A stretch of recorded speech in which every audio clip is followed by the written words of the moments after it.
the well where they waited.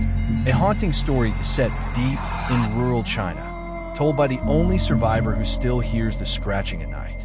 Part 1. The House of Silent Animals. When my wife Lian and I bought the old courtyard house in Hunan Province, the villagers didn't celebrate our arrival. They only watched us from their doorways, their faces unreadable in the dusk. That house doesn't forget. One of the elders whispered to me, "If you hear the animals at night, don't answer." We laughed it off. City people with city minds. The property was cheap. The rice fields glowed gold in the evening light, and the air smelled clean. A perfect place to start over. But that first night, the wind moved strangely. It didn't whistle, it breathed. The shutters trembled, the rafters moaned, and from somewhere deep inside the house came a slow, steady panting, like a sick dog trying to sleep. Our dog, Hey, refused to enter the courtyard after sunset. He would sit by the gate, whining softly, his eyes locked on the old stone well in the center. Our cat, Me, paced around it in circles, tail puffed, hissing at shadows. I told Lian it was just the smell of mold or the echoes of empty rooms. She wanted to believe me, but when the wind died, we both heard it, faint, distant, the sound of nails scratching from beneath the floorboards. Part 2. The Painted Family. On the third day, while cleaning the main hall, we found the portrait. It was hidden behind a wooden panel, covered in dust thick as ash. A man, a woman, and a boy stood stiffly before the very same courtyard. At their feet sat a black dog and a white cat, both staring straight out of the canvas. The man's eyes were sharp, almost cruel. The woman's eyes were sad, as though she knew something terrible was waiting to happen.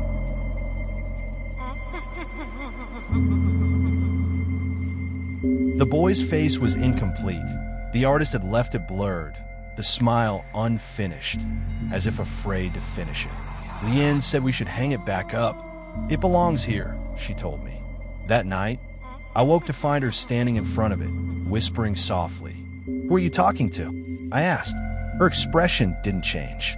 "They were asking about their pets," she murmured. "They said the animals came back before they did." In the morning, Me was gone. All we found were a few clumps of white fur near the well and a trail of tiny wet paw prints leading to it. Hay barked until his throat bled, staring into that black mouth of stone. That night, I dreamed of eyes glowing in the dark, 2 yellow circles hovering just above the ground, watching me from the corner of the room. When I woke, I heard purring behind the walls. It sounded like me, but deeper, wrong. Part 3. The Bones Beneath. A week later, the smell began.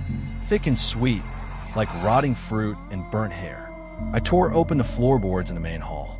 What I found underneath froze my blood. Bones. Dozens of them. Small skulls. Tiny jaws. A few larger pieces that looked horrifyingly human. When I showed them to Lian, she didn't even flinch. She just said, "They've been waiting for us to feed them." That night, she placed bowls of rice and milk around the well. When I tried to stop her, she whispered, "You don't understand. The Zhou family loved their animals. When they died, the pets refused to leave. So now they feed them, and the pets feed them back." The next morning, Hay was gone. His chain snapped, his food untouched. The only trace left was a bloody paw print smeared across her doorstep. I followed the trail into the fields.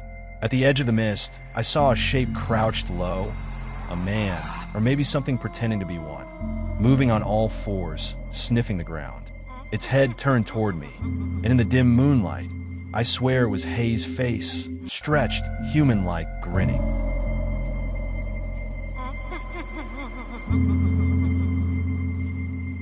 When I stumbled back inside, Lian was at the well again, humming.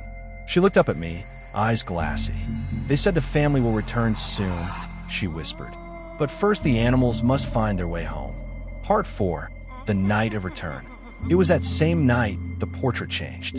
I woke to creaking wood, a sound like someone shifting their weight inside the wall. When I lit the lantern, I saw the painting, its colors darker, wetter. The faces looked alive. The man's mouth was curled into a faint smile. The woman's head was tilted now, as though listening. And the boy's face was no longer blurred. It looked exactly like mine. "Lian," I shouted, shaking her awake. We need to leave, now. She sat up slowly, eyes dull, lips trembling. You can't leave, she whispered. They've chosen you. The family is whole again. From below, the scratching began, louder than ever, like claws tearing wood apart. Dust rained from the ceiling.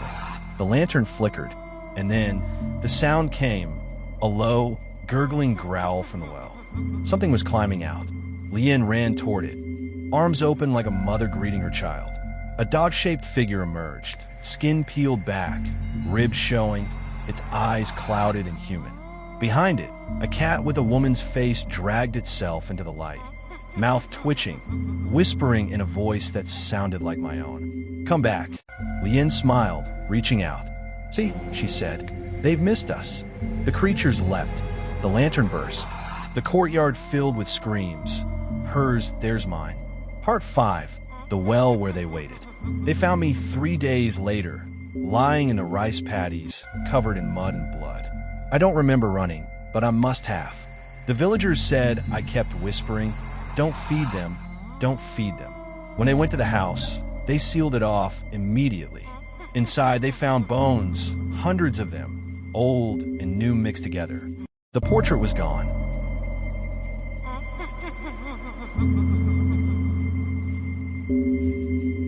And in the well, they said, floated 2 bodies, entwined, a woman holding something small in her arms. They poured concrete into the well and built a shrine on top of it. No one speaks the Zhou name anymore. But sometimes, when the rain falls heavy and the air grows thick, the villagers say you can still hear scratching beneath the shrine, faint and patient. As for me, I live far away now, in a city full of lights and noise. But every night, before sleep, I hear them again. The claws, the purring, the soft panting. Last night, I woke to find muddy paw prints on the floor, leading from the window to my bed. And at the edge of the mattress, pressed against my leg, was a wet paw, warm, trembling. When I turned on the light, it was gone. Only the smell remained. That same sweet rot from the house in Hunan. And faintly, from the corner of the room, I heard a whisper, soft, almost loving. We waited